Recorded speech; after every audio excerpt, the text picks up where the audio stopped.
Bismillahirrahmanirrahim. Assalamualaikum warahmatullahi wabarakatuh. Alhamdulillah rabbil alamin. Wassalatu wassalamu ala asyrafil anbiya'i wal mursalin nabiyina Muhammadin wa ala alihi wa sahbihi wa man tabi'a hudahu ila yaumiddin. Asyhadu an la ilaha illallah wahdahu la syarikalah wa asyhadu anna Muhammadan abduhu wa rasuluh sallallahu alaihi wasallam la nabiyya ba'dah. Pada sore yang berbahagia ini kita akan membicarakan bagian wala yang kedua terhadap orang-orang kafir. Yang pertama adalah wala yang mengeluarkan seseorang dari agama Islam. Yang kedua adalah wala yang diharamkan namun tidak merupakan kekafiran. Syekh Jibrin rahimahullah berkata, al-qismu tsani, bagian yang kedua, al-muwalatu al-muharramatu ghairul kufriyah, yaitu loyalitas yang diharamkan namun tidak merupakan kekafiran. Kata beliau, hunaka mazahiru wa amsilatun minal wala'il muharram allazi huwa diddul bara' la tukhriju sahibaha minal islami walakinnaha muharramatun kama sabaqa wa hiya katsiratun. Di sana ada bentuk-bentuk dan contoh-contoh dari wala yang diharamkan. Yang alladzi huwa diddul bara, yang merupakan lawan daripada al-bara. Ya, ada bentuk-bentuk dan contoh-contoh wala yang diharamkan yang merupakan lawan daripada al-bara. Al-bara itu berlepas diri dari musuh-musuh Islam. La tukhriju sahibaha minal Islam. Namun wala tersebut tidak keluarkan pelakunya dari agama Islam seperti yang telah terdahulu. Wahya katsiratun, wala yang diharamkan itu banyak. Ahamuha, yang paling penting, satu, mahabbatul kufari wa ittikhazuhum asdiqaan. Ya, wala yang diharamkan namun tidak merupakan kekufuran. Ada beberapa bentuk, di antaranya yang pertama adalah mencintai orang-orang kafir. Wa ittikhazuhum asdiqaa, dan mengambil mereka sebagai teman-teman, mencintai orang-orang kafir dan menjadikan mereka sebagai teman. Ini adalah wala yang diharamkan namun tidak mengeluarkan seseorang dari kekufuran. Qala ta'ala, Allah Ta'ala berfirman, la tajidu qauman yu'minuna billahi wal yawmil akhir yuwadduna man haddallaha wa rasulahu walau kanu aba'ahum aw abna'ahum aw ikhwanahum aw ashiratahum ulaika kataba fi qulubihimul iman wa ayyadahum bi ruhin min wa yadkhuluhum jannatin tajri min tahtiha al-anhar khalidina fiha radhiyallahu anhum wa radu an ulaika hizbullah ala inna hizballahi humul muflihun. Kata Allah Azza wa Jalla, la tajidu qauman yu'minuna billahi wal yawmil akhir, engkau wahai Muhammad tidak akan mendapati kaum yang mereka percaya kepada Allah dan kepada hari akhir, yuwadduna man haddallaha wa rasuluhu, kamu tidak mendapati orang-orang yang beriman kepada Allah dan kepada hari akhir mereka mengasihi orang-orang yang menentang Allah dan Rasulnya.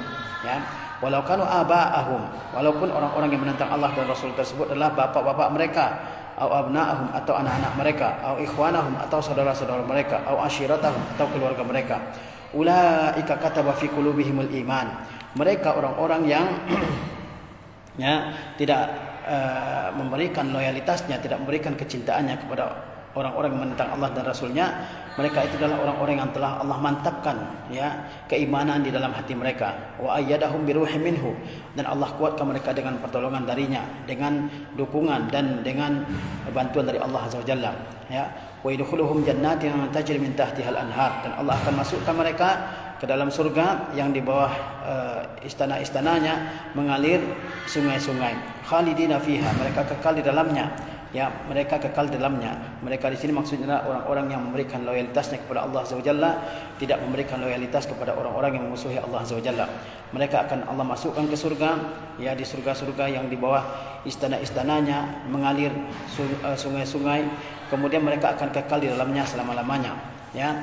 Dan Allah ridha kepada mereka, Allah turunkan keridaannya kepada mereka sehingga Allah tidak murka kepada mereka, dan mereka juga ridha kepada Allah Azza wa Jalla atas apa yang Allah telah berikan kepada mereka berupa berbagai macam kemuliaan.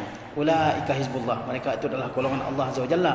Ala inna hizballahi humul muflihun, ketahuilah bahwasanya golongan Allah itu mereka lah orang-orang yang beruntung di dunia dan di akhirat, ya, di dunia dan di akhirat. Jadi Allah Azza wa Jalla mengatakan kepada nabinya yang mulia Muhammad SAW bahwa engkau wahai Muhammad tidak mendapati kaum yang benar-benar beriman kepada Allah dan kepada hari akhir, engkau tidak akan mendapati mereka mencintai orang-orang yang menentang Allah dan Rasulnya, walaupun orang tersebut adalah bapak mereka sendiri, atau anak mereka sendiri, atau keluarga mereka sendiri, atau saudara-saudara mereka sendiri.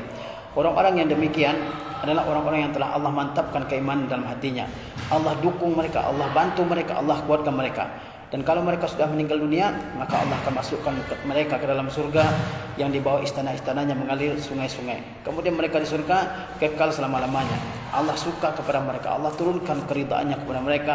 Mereka juga puas dengan dengan apa yang Allah berikan kepada mereka, dan mereka itu adalah golongan Allah, dan mereka lah orang-orang yang beruntung. Demikian banyak keutamaan yang Allah berikan kepada orang-orang yang mencintai Allah Azza wa Jalla dan Rasulnya, dan memusuhi musuh-musuh Allah Azza wa Jalla dan musuh-musuh Rasulnya serta musuh-musuh agamanya. Ya. Kemudian kata Syekh, wal mawaddatu al mahabbah, kata al mawaddah yang yuwadun itu makna al yuwadun adalah al mahabbah, itu kecintaan. Ya. Wal mawaddah al mahabbah, al mawaddah itu maknanya adalah al mahabbah, kecintaan.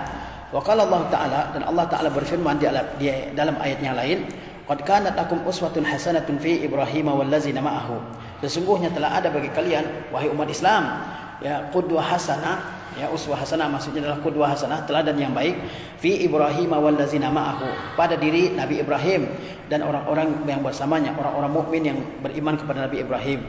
Idh qalu liqaumihim, tatkala mereka berkata kepada kaum mereka, inna bura'a'u minkum, sesungguhnya kami telah berlepas diri dari kalian dan dari segala sesuatu yang kalian sembah selain Allah Azza wa Jalla, wa mimma ta'buduna min dunillah, dan kami juga berlepas diri dari segala sesuatu yang kalian sembah selain Allah. Kafarna bikum, kami kufur kepada kalian. Wa bada bainana wa bainakumul adawatu wal baghdha'u abada, dan telah nyata, telah nampak antara kami dengan kalian al-adawah, yaitu permusuhan, wal baghdha'u, ya kebencian, selama kalian ya tetap di atas kekufuran kalian, hatta tu'minu billahi wahda, sampai kalian semua beriman kepada Allah semata-mata. Ya, illa qaula Ibrahim li abi, kecuali perkataan Ibrahim kepada ayahnya. Dalam hal ini tidak ada teladan yang baik bagi kita kaum mukminin. Apa perkataan Ibrahim kepada ayahnya? La astaghfiranna laka wa ma amliku laka minallahi min syai', saya akan memohonkan ampunan kepada Allah untukmu wahai ayahku, dan aku tidak memiliki kekuasaan sedikit pun untuk kamu dari sisi Allah Azza wa Jalla. Nabi Ibrahim alaihissalam pernah mendoakan ayahnya, pernah memohonkan ampunan untuk ayahnya, yaitu ketika Nabi Ibrahim belum mengetahui bahwasanya ayahnya itu adalah musuh Allah Azza wa Jalla. Ya, ketika Nabi Ibrahim sudah mengetahui bahwa ayahnya adalah musuh Allah Azza wa Jalla, bahkan musuh termasuk musuh besar bagi Allah Azza wa Jalla, maka Nabi Ibrahim berlepas diri dari ayahnya tersebut. Ya. Kemudian Rabbana 'alaika tawakkalna. Ya. Kemudian Nabi Ibrahim dan orang-orang mukmin berdoa kepada Allah Azza wa Jalla, Rabbana 'alaika tawakkalna. Wahai Rabb kami, hanya kepada Engkaulah kami berserah diri. Wa ilaika anabna, dan hanya kepada Engkaulah kami kembali. Wa ilaikal masir, dan hanya kepada Engkaulah kami ya di tempat, dan hanya kepada Engkaulah segala tempat kembali. Jadi Allah Azza wa Jalla menjelaskan bahwasanya pada diri Nabi Ibrahim alaihissalam serta orang-orang yang beriman kepada Nabi Ibrahim alaihissalam itu terdapat qudwah hasanah, teladan yang baik bagi kita, di mana Nabi Ibrahim dan orang-orang yang beriman bersamanya mereka berkata kepada kaumnya yang kafir. Apa kata Nabi Ibrahim dan orang-orang mukmin kepada kaumnya? Kata mereka, inna bura'a'u minkum, kami ini berlepas diri dari kalian semua, dan kami juga berlepas diri dari apapun yang kalian sembah selain Allah Azza wa Jalla. Kami berlepas diri dari segala bentuk berhala yang kalian sembah selain Allah Azza wa Jalla. Kami kufur kepada kalian. Kami nampakkan permusuhan antara kami dengan kalian. Sampai kapan? Sampai kalian meninggalkan kekufuran kalian dan beriman kepada Allah semata-mata sebagai Tuhan yang hak. Kemudian kata Allah, kecuali perkataan Nabi Ibrahim kepada ayahnya. Dalam hal ini tidak ada qudwah hasanah, hanya karena orang mukmin tidak dibenarkan memohonkan ampunan bagi orang yang mati dalam kekufuran.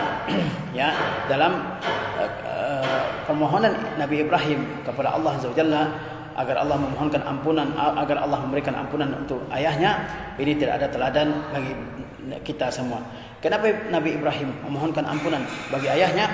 Karena belum tampak bagi Nabi Ibrahim bahwa ayahnya ini adalah musuh Allah, orang kafir yang tidak pantas dimohonkan ampunan kepada Allah untuknya. Ketika Nabi Ibrahim telah mengetahui bahwa ayahnya ini adalah orang kafir yang tidak bisa menerima keimanan, ya maka dia berlepas diri dari ayahnya.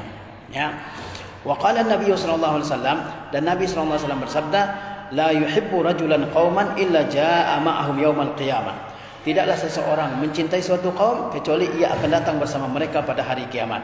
Jadi di antara wala atau loyalitas yang diharamkan namun tidak merupakan kekufuran adalah mencintai orang-orang kafir, menjadikan mereka sebagai teman-teman dekat. Ya, itu semua bertentangan dengan mukmin sejati. Orang mukmin sejati, ya, orang yang benar-benar beriman kepada Allah dan kepada hari akhir, mereka tidak akan menjadikan musuh-musuh Allah, orang-orang kafir, sebagai orang-orang yang dikasihi. Ya, sebagaimana dalam surah Al-Mujadilah ayat 22 dan juga dalam surah Al-Mumtahanah ayat 4 tentang Nabi Ibrahim dan orang-orang yang beriman, di mana mereka dengan tegas menyatakan bahwa mereka berlepas diri dari orang-orang kafir, dari segala sembahan orang-orang kafir.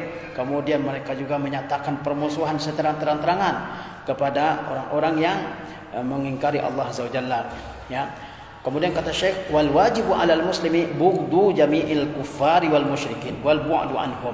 Yang wajib atas seorang muslim, bughdu jami'il kuffar, adalah membenci seluruh orang kafir, wal musyrikin, dan seluruh orang musyrikin. Jadi yang wajib bagi seorang muslim bukan mencintai orang-orang kafir dan orang musyrikin, tapi yang wajib bagi seorang muslim adalah membenci semua orang-orang kafir dan semua orang-orang musyrikin. Wal bu'du anhum, dan wajib juga bagi seorang muslim menjauhi orang-orang kafir, bukan berteman dengan orang-orang kafir. Terkadang kita lihat dalam kehidupan kita ini, banyak orang yang beragama Islam dekat kepada orang kafir, suka dengan orang kafir, menghormati orang kafir, bahkan mencium kepala orang kafir, bahkan tokoh utama orang kafir dicium kepalanya. Padahal seorang muslim wajib ada kebencian dalam dirinya terhadap orang-orang kafir, terhadap orang-orang musyrik. Wajib ia menjauhi mereka. Wa hadza mujma'un alaihi bainal muslimin. Ya, membenci orang kafir, menjauhi mereka, ini adalah suatu hal yang telah mujma' alaihi, sesuatu hal yang sudah disepakati di antara kaum muslimin. Wa zalika li'anna al-kuffara yuhadduna Allah Ta'ala. Kenapa kita harus membenci orang kafir, orang musyrik? Kenapa kita harus menjauhi mereka? Kata Syekh, karena orang-orang kafir itu menentang Allah Ta'ala, wa yubarizunahu, dan mereka melawan duel Allah Ta'ala, bi'a'zamil ma'asi, dengan maksiat paling besar, bija'li syarikin ma'ahu, dengan menjadikan sekutu bagi Allah, fi ibadatihi, dalam beribadah kepadanya, au biddi'ain anna lahu sahibatan aw waladan aw bighairi zalik mimma fihi tanaqqusun lillahi Ta'ala, atau dengan mengklaim bahwa Allah itu punya istri atau punya anak atau dengan yang lain yang mengandung penghinaan terhadap Allah Azza wa Jalla. Jadi seorang muslim wajib mempunyai rasa benci kepada orang kufar, kepada orang musyrikin. Ia harus menjauhi mereka, dan ini merupakan hal yang sudah disepakati oleh seluruh ulama kaum muslimin. Kenapa kita harus benci? Kenapa kita harus menjauhi orang-orang kufar? Karena mereka menentang Allah Azza wa Jalla. Mereka dengan terang-terangan menampakkan maksiat paling besar terhadap Allah Azza wa Jalla, yaitu dengan menjadikan sekutu untuk Allah Azza wa Jalla, di mana mereka menyembah sekutu-sekutu tersebut, ya. Kemudian mereka mengklaim atau mereka mendakwa bahwa Allah itu punya istri atau punya anak. Itu adalah kejahatan yang luar biasa terhadap Allah Azza wa Jalla, sehingga seorang mukmin tidak boleh mencintai orang-orang kufar tersebut. Dia harus benci dan harus menjauhi mereka. Karena mengatakan Allah punya anak, mengatakan Allah punya istri, mempersembahkan ibadah kepada selain Allah Azza wa Jalla, padahal Allah yang mencipta, yang memberi rezeki, yang menghidupkan, yang mematikan, itu merupakan tanaqqus lillahi Ta'ala, merupakan penghinaan, tindakan merendahkan Allah Azza wa Jalla. Fahum a'da'ullahi Ta'ala, mereka orang-orang kufar dan orang-orang musyrikin itu adalah musuh-musuh Allah Azza wa Jalla. Fayajibu taqarrubu ila Allah Ta'ala bi bughdihim wa mu'adatihim, sehingga wajib bertakarrub, yaitu wajib mendekatkan diri kepada Allah dengan membenci mereka dan dengan memusuhi mereka. Ya, wajib membenci orang-orang kafir tersebut, dan itu dianggap sebagai ibadah. Dengan cara apa? Dengan membenci mereka dan memusuhi mereka. Wa adamir rukuni ilaihi, dan tidak cenderung kepada mereka, Wajib bagi seorang muslim bertakarrub. Bertakarrub itu artinya meniatkan diri dalam hati, melakukan suatu ibadah untuk mendekatkan diri kepada Allah. Ibadah dalam hal ini apa? Membenci orang kafir dan memusuhi mereka, dan tidak cenderung kepada mereka. Qala Syekhuna Muhammad ibn Utsaimin, Syekh kami Muhammad ibn Utsaimin berkata, al-kafiru aduwwun lillahi wa li rasulihi wa lil mu'minin. Orang kafir itu merupakan musuh bagi Allah, bagi Rasulullah, dan bagi orang mukminin. Wa yajibu alaina an nakrahahu bi kulli qulubina, dan wajib bagi kita untuk membencinya dengan seluruh hati kita. Orang kafir itu merupakan musuh bagi Allah, bagi Rasulullah, bagi orang mukminin, dan wajib atas kita untuk membenci orang kafir itu dengan segenap hati kita. Bukan berarti kita tidak boleh berbuat baik kepada orang-orang kafir. Nanti akan kita bicarakan apa saja perbuatan-perbuatan baik yang boleh kita lakukan terhadap orang-orang yang kufar. Ini wala yang pertama yang diharamkan namun tidak merupakan kekufuran, yaitu mencintai orang kafir dan menjadikan mereka sebagai teman dekat. Wala yang kedua yang diharamkan namun tidak merupakan kekufuran adalah al-istitanud daimu fi biladil kufar, yaitu bertempat tinggal untuk selama-lamanya fi biladil kufar, di negeri-negeri kafir, ya, berdiam diri selama-lamanya di negeri-negeri kafir. Fala yajuzu lil muslimil intiqalu ila biladil kuffar lil istitani fiha. Maka tidak boleh bagi seorang muslim berpindah ke negeri-negeri kafir lil istitani fiha, untuk bertempat tinggal di sana selama-lamanya, ya. Tidak boleh bagi seorang muslim, ya, pindah ke negeri kafir dan tinggal di sana selama-lamanya. Nah, itu dia. Kemudian wala yajuzu lahu tajannusu bi jinsiyatiha, dan tidak boleh bagi seorang muslim untuk mengambil kewarganegaraan negara-negara kafir tersebut, ya. Walau kana yastati'u izhara sya'airi dinihi, walaupun ia bisa menampakkan ajaran-ajaran agamanya, illa fi halit darurah, kecuali dalam keadaan darurat. Jadi tidak boleh bagi seorang muslim, ya, untuk menetap selama-lamanya di negeri-negeri kafir. Ya, tidak boleh seorang muslim pindah dari negeri Islam ke negeri-negeri kafir lalu bertempat tinggal selama-lamanya di negeri-negeri kafir tersebut. Dan tidak boleh juga mengambil kewarganegaraan negara-negara tersebut. Walaupun seorang muslim bisa menampakkan ajaran-ajaran agamanya, simbol-simbol agamanya di negeri-negeri kafir tersebut, illa fi halid darurat, kecuali dalam keadaan darurat. Kalau dalam keadaan darurat boleh. Misalnya terjadi perperangan yang sangat dahsyat antara negeri Islam, tidak ada lagi tempat berlindung kecuali negara kafir, maka dalam keadaan itu boleh pindah ke sana, ya, tapi bukan untuk tinggal selama-lamanya di negeri tersebut. Liqauli Jarir bin Abdullah radhiyallahu anhu, sesuai dengan perkataan Jarir bin Abdullah, kata dia, bayatun Nabi sallallahu alaihi wasallam ala nushi likulli muslimin. Aku telah berbaiat kepada Nabi sallallahu alaihi wasallam untuk memberikan nasihat bagi setiap muslim, wa ala mufaraqatil musyrik, dan aku juga telah berbaiat untuk, ya, menjauh dari orang-orang musyrik, ya. Jadi Jarir Ibnu Abdullah radhiyallahu anhu, beliau berkata, aku telah berbaiat, berjanji setia kepada Nabi SAW untuk memberikan nasihat, ya, kepada setiap orang muslim dan untuk menjauhi dan berpisah dengan orang-orang musyrik. Ini dia. Wa iza aslamal kafiru, apabila ada seorang kafir yang masuk Islam, wa baladuhu baladu kufrin, sedangkan negerinya adalah negeri kafir. Jika ada seorang kafir dia masuk Islam sementara negeri tempat tinggalnya adalah negeri kafir, fa in kana la yastati'u izhara sya'airi dinihi, jika di negeri kafir tersebut dia tidak bisa menampakkan syiar-syiar agamanya, wa yastati'ul hijrata, dan dia mampu pindah, wajaban alaihil hijratu, maka wajib baginya hijrah ila baladin min biladil muslimin, ke sebuah negeri dari negeri-negeri kaum muslimin, bi ijma'i ahli ilmi, menurut ijma' ahli ilmi. Jadi jika ada seorang kafir kemudian dia masuk Islam, di negerinya tersebut dia tidak leluasa, tidak bebas untuk menampakkan, ya, simbol-simbol agamanya. Dia tidak bebas untuk sholat, dia tidak bebas memelihara janggutnya misalnya, dan dia bisa pindah, ya, ke negeri kaum muslimin, maka dia wajib pindah ke negeri tersebut. Itu berdasarkan ijma' kaum muslimin. Wala yajuzu lahul baqa'u fi hadzal balad, dan tidak boleh baginya tinggal di negeri tersebut, ya, illa fi halid darurah, kecuali dalam keadaan darurat, kecuali dalam keadaan darurat.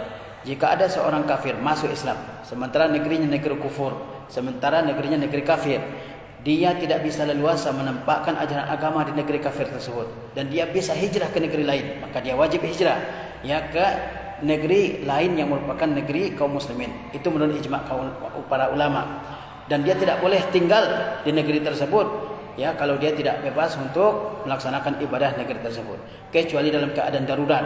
Mungkin negeri Islam juga tidak ada yang aman, atau dia misalnya tidak bisa meninggalkan negerinya, ya, maka dalam keadaan darurat dia boleh tetap tinggal di negeri tersebut. Qala Allah Ta'ala berfirman, innal ladzina tawaffahumul malaikatu zalimi anfusihim. Sesungguhnya orang-orang yang diwafatkan oleh para malaikat dalam keadaan menganiaya diri mereka sendiri. Orang-orang diwafatkan oleh para malaikat dalam keadaan mereka menganiaya diri mereka sendiri. Maksud menganiaya diri mereka sendiri adalah mereka tidak mau hijrah dari negeri mereka, sementara mereka juga tidak bebas untuk melaksanakan ibadah di negeri tersebut. Itu mereka disebut sebagai orang yang menzalimi diri sendiri. Qalu fima kuntum. Lalu malaikat bertanya dengan maksud mencela mereka, menegur mereka. Fima kuntum, ada apa dengan kalian? Ya, qalu, maka orang-orang yang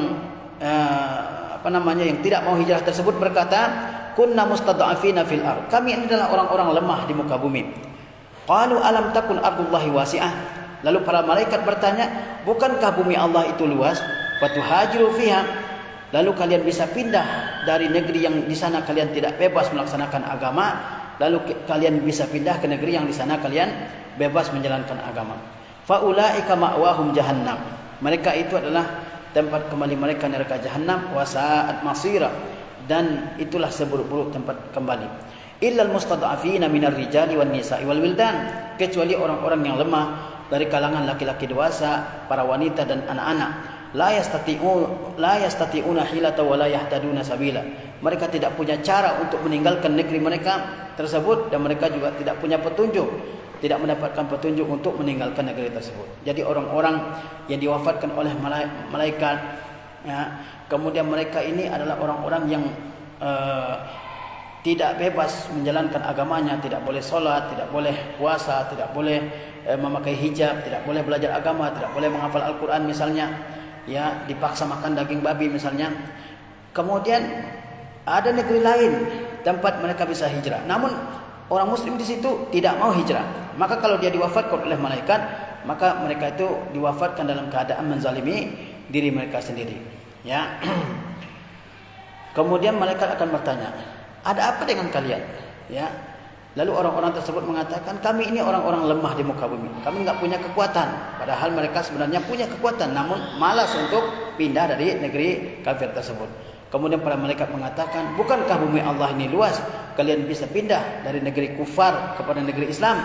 Ya, mereka itu adalah akan dimasukkan ke dalam neraka jahanam, dan itulah seburuk-buruk tempat kembali.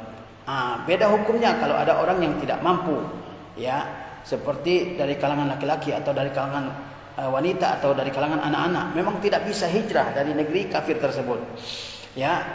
Mereka tidak punya cara untuk membebaskan diri dari orang-orang kafir tersebut. Maka kalau mereka meninggal dunia, maka mereka tidak dianggap berdosa.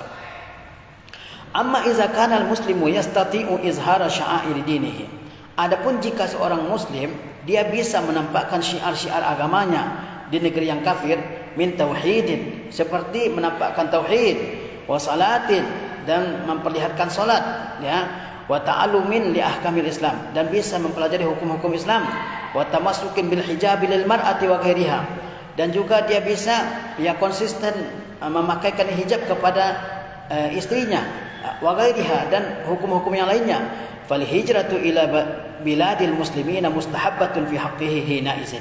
Maka hijrah ke negeri kaum muslimin hukumnya adalah mustahabbah, dianjurkan, ya, dalam keadaan seperti itu. Ini hukum yang berbeda. Jika seorang muslim, ya, dia bisa menampakkan ajaran-ajaran agamanya di negeri yang kafir, dia bisa bebas beribadah kepada Allah, dia bebas mengerjakan salat, dia bebas belajar hukum-hukum Islam, dia diberikan kebebasan untuk memakaikan hijab kepada istrinya dan anak-anaknya, maka orang seperti itu, ya, dia tidak wajib hijrah ke negeri kaum muslimin, tapi hanya dia anjurkan untuk hijrah, ya, dari negeri yang kafir tersebut ke negeri Islam. Karena dengan demikian maka akan semakin sempurna dia, ya, melaksanakan hukum-hukum Islam. Wa yajuzu lahu an yabqa fi baladihi al-awwal. Namun boleh baginya untuk tetap tinggal di negerinya yang pertama. Ya. Kemudian faqad rawa Abu Sa'id al-Khudri, Abu Sa'id al-Khudri meriwayatkan, anna A'rabiyan sa'ala Rasulullah sallallahu alaihi wasallam 'anil hijrah. Bahwa ada seorang Arabi bertanya kepada Rasulullah SAW tentang hijrah. Faqala, maka Rasulullah menjawab, inna sya'nal hijrati la syadid. Kata Rasulullah, sesungguhnya masalah hijrah itu sangat berat. Fahallaka min ibil, apakah kamu memiliki onta? Qala na'am, maka Arabi tersebut berkata, fahal tu'ti sadaqataha? Kemudian Nabi bertanya lagi, apakah engkau bisa mengeluarkan zakatnya? Qala na'am, maka orang Arabi artinya orang Arab pedalaman. Orang Arabi tersebut mengatakan iya. Qala fa'mal min wara'il bihar. Kata Rasulullah, tetaplah engkau beramal dari balik lautan. Fa innallaha lan yatruka min amalika syai'an. Maka sesungguhnya Allah tidak akan menyia-nyiakan sedikit pun dari amalmu. Nah, jadi ada seorang Arabi datang kepada Nabi SAW menanyakan tentang hijrah. Apakah dia wajib hijrah kepada Nabi SAW atau tidak? Kata Rasulullah SAW, masalah hijrah itu masalah yang berat. Kemudian kata Nabi, apakah kamu punya onta? Arabi tersebut menjawab, ya saya punya onta. Kemudian kata Nabi, apakah kamu bebas mengeluarkan sedekahnya? Dia mengatakan iya. Maka kata Nabi, tetaplah engkau tinggal di balik lautan, maksudnya di tempat yang jauh sekalipun. Maka Allah sama sekali tidak akan menyia-nyiakan amalmu. Wa qad yustahabbu lahul baqa'u fi baladihi al-awwali idza kana fi zalika maslahatun syar'iyyatun. Dan terkadang dianjurkan baginya untuk tetap di negerinya yang pertama tersebut, negeri yang kafir tersebut. Idza kana fi zalika maslahatun syar'iyyatun. Jika dalam hal itu ada kemaslahatan syar'iyyah, kadakwati ilal Islam wa nahwi zalika, seperti menyeru kepada Islam atau yang sejenisnya. Nah, jadi tidak selalu hukumnya wajib hijrah dari negeri kafir. Jika dia tidak bisa menampakkan ajaran agama dari negeri kafir dan ada negeri Islam yang bisa ia tinggali, yang bisa dia tuju, maka dia wajib hijrah ke negeri tersebut dan dia tidak boleh tinggal di negeri kafir. Jika dia bebas menampakkan ajaran agamanya di negeri kafir, bebas sholat, bebas puasa, bebas memakai hijab, bebas mempelajari hukum Islam, maka dia dianjurkan hijrah, ya. Namun tidak wajib baginya hijrah. Dan terkadang dianjurkan tetap di negeri kafir tersebut. Ya, kapan itu? Kalau dia bebas menampakkan agamanya dan ada kemaslahatan bagi agamanya jika dia tinggal di negeri kafir tersebut, seperti maslahat untuk berdakwah, ya. Kemudian wala yang ketiga yang diharamkan namun tidak merupakan kekufuran, as-safaru ila biladil kufri fi ghairi halatil hajah, yaitu melakukan safar ke negeri-negeri kafir fi ghairi halil hajah, dalam keadaan tidak ada keperluannya. Nah, ini juga termasuk wala yang diharamkan namun tidak merupakan kekufuran. Seperti apa? Melakukan perjalanan ke negeri-negeri kafir tidak ada keperluannya. Fa yahrumu 'alal muslimi an yusafira ilaiha illa fi halil hajah. Maka haram bagi seorang muslim untuk melakukan safar ke negeri kafir kecuali jika ada keperluan. Fa in kanat hunaka hajatun fi safar ila safari, jika ada keperluan untuk safar ila tilkal biladi, ya, ke negeri-negeri kafir tersebut, sawa'un kanat khasatan bil musafir, baik keperluan yang khusus, keperluan yang terbatas bagi musafir tersebut, am'amatan lil muslimin, atau keperluan yang umum sifatnya bagi segenap kaum muslimin, jazalahu safaru, maka boleh baginya safar. Jadi melakukan safar ke negeri-negeri kafir seperti ke negeri-negeri komunis misalnya, negeri-negeri bebas di Eropa, di Amerika misalnya, ya, maka safar ke negeri-negeri kafir tersebut, ya, jika tidak ada keperluan maka hukumnya adalah haram, ya, kecuali jika ada keperluan, baik keperluan itu keperluan pribadi orang yang melakukan perjalanan tersebut atau keperluan umum, kepentingan umum kaum muslimin. Ya, jazalahu safar, boleh baginya pergi ke negeri-negeri tersebut, boleh baginya melakukan perjalanan ke negeri-negeri tersebut. Bisalah sati syurut, dengan 3 syarat. Jika 3 syarat ini terpenuhi, maka dia boleh melakukan safar tersebut. Al-awwalu, syarat yang pertama, an yakuna man yazhabu ila tilkal biladi za ilmin bi umuri dinihi wa indahu ilmun wa dirayatun bil umuri nafi'ati wad darrati. Pertama, syarat boleh melakukan safar ke negeri kaum muslimin, ke negeri orang kafir jika ada keperluan. Pertama syaratnya apa?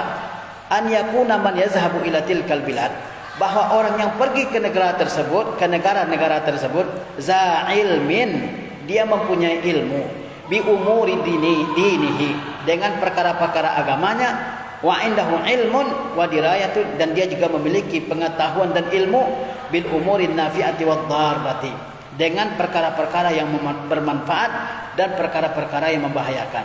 Jadi boleh melakukan safar ke negeri kafir, ya, jika ada keperluan, baik keperluan itu terbatas kepada orang yang melakukan safar, ataupun keperluan tersebut sifatnya umum bagi kaum muslimin, dengan syarat bahwa orang yang pergi ke negeri-negeri tersebut adalah orang yang memiliki pengetahuan agama. Dia tahu yang mana yang halal, yang haram, dia tahu yang mana yang dibolehkan, yang mana yang tidak dibolehkan.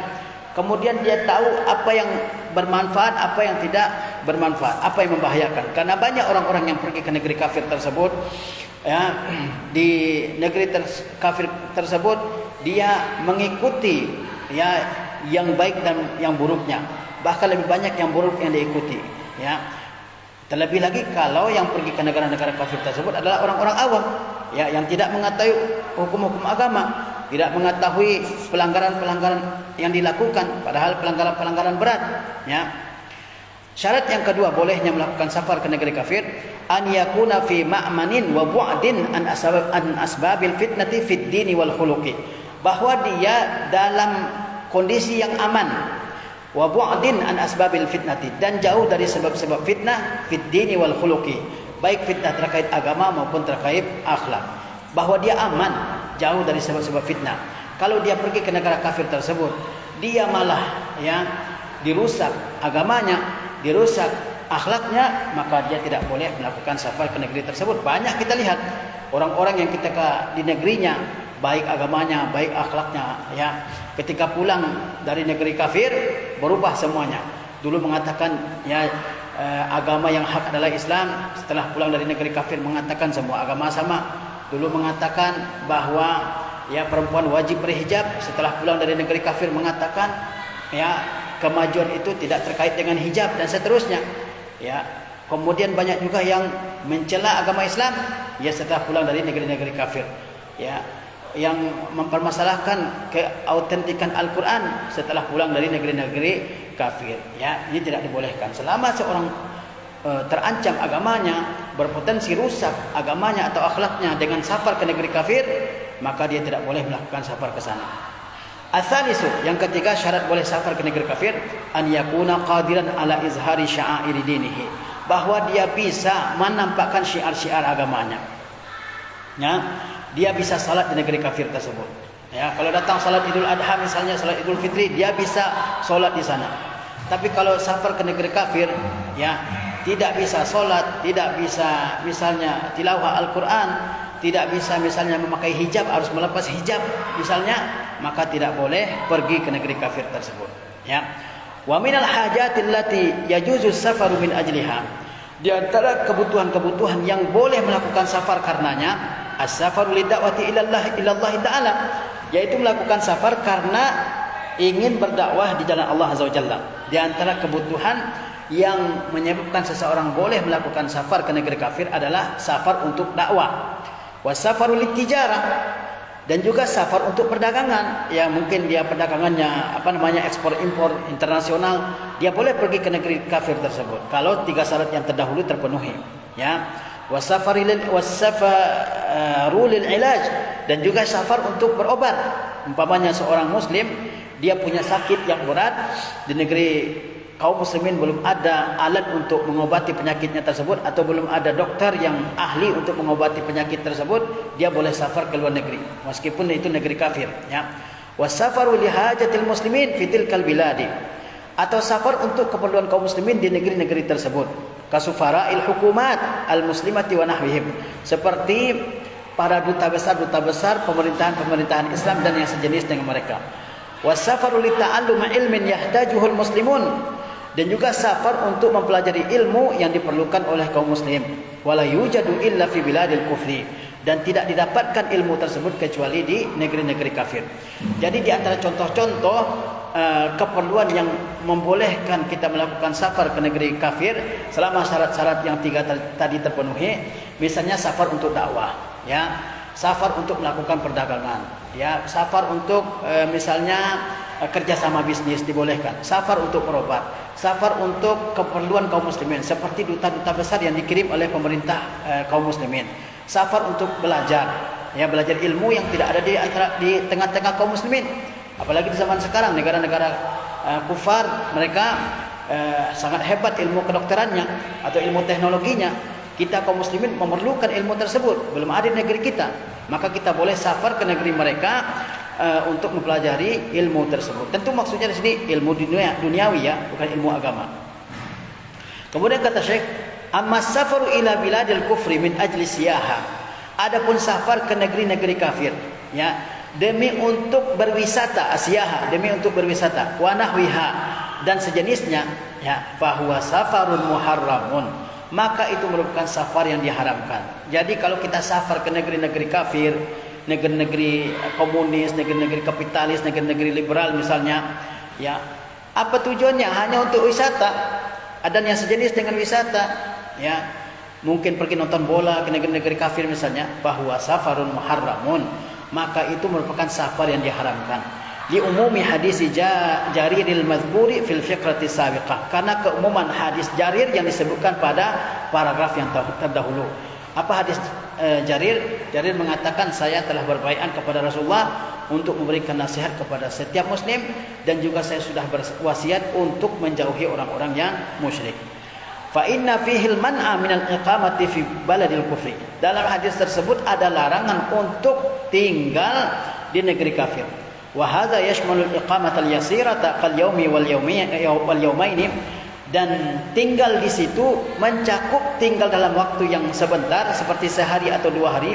Walima fi zalika min ta'ridi dinil muslim, dan selain itu karena tinggal di negeri kafir walaupun sebentar, itu akan berisiko terhadap agama seorang muslim, ya. Wa khuluqihi, juga berisiko terhadap akhlaknya, lil khatari, karena bahaya yang begitu besar, ya. Min ghairi daruratin aw hajati, ya, tanpa ada kebutuhan dan tidak ada keperluan. Nah, ini dia bentuk wala terhadap orang kafir yang ketiga yang diharamkan namun tidak mengeluarkan seseorang dari agama Islam. Selanjutnya, musyarakatul kuffari fi a'yadihim ad-diniyati, yaitu ikut serta bersama orang-orang kafir dalam perayaan-perayaan keagamaan mereka, ya. Ka'idi ra'si sanatil miladiyah al-Christmas, seperti perayaan akhir tahun miladi yang disebut dengan Christmas. Tidak boleh seorang muslim ikut perayaan-perayaan orang-orang kufar, ya, dalam perayaan-perayaan orang kufar seperti perayaan akhir tahun, ya.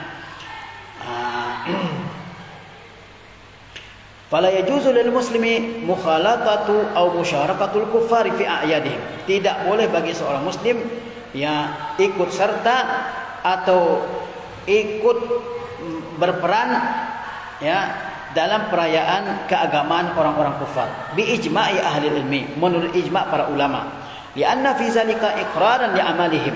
Karena jika kita ikut serta, ikut berperan, ikut aktif, itu merupakan pengakuan kepada perbuatan mereka tersebut. Waridan bihi. Nah, dan juga merupakan bukti keridaan terhadap apa yang mereka lakukan tersebut. Wa i'anatan alaihi, dan juga bantuan terhadap yang mereka lakukan. Wa qad qala ta'ala, sedangkan Allah Ta'ala berfirman, wala ta'awanu 'alal ismi wal 'udwan. Janganlah kalian semua saling tolong-menolong dalam permusuhan dan juga dalam dosa. Wala syakka anna musyarakatahu fi a'yadihimil batilati al-muharramati minal i'anati 'alal ism. Dan tidak diragukan lagi bahwa ikut serta bersama mereka dalam perayaan-perayaan mereka yang batil dan diharamkan, minal i'anati 'alal ism, termasuk tolong-menolong dalam dosa. Jadi tidak boleh bagi seorang muslim ikut serta dalam perayaan-perayaan keagamaan orang-orang kufar seperti perayaan akhir tahun Masehi yang disebut dengan Christmas. Tidak boleh bagi orang muslim ikut serta, ikut berperan dalam perayaan-perayaan orang-orang kafir tersebut. Bahkan sekedar ucapan diharamkan, ya. Itu menurut ijma' ulama. Kenapa kita dilarang? Karena kalau kita ikut serta, maka itu adalah pengakuan kita terhadap perbuatan mereka. Sedangkan perbuatan mereka itu adalah perbuatan kesyirikan, dan itu merupakan ungkapan keridaan terhadap apa yang mereka lakukan, dan juga merupakan perbuatan tolong menolong dalam dosa. Dan tidak diragukan kalau seseorang ikut bersama orang kafir dalam perayaan-perayaan yang batil yang mereka lakukan, itu termasuk tolong menolong dalam keislam, dalam perbuatan dosa.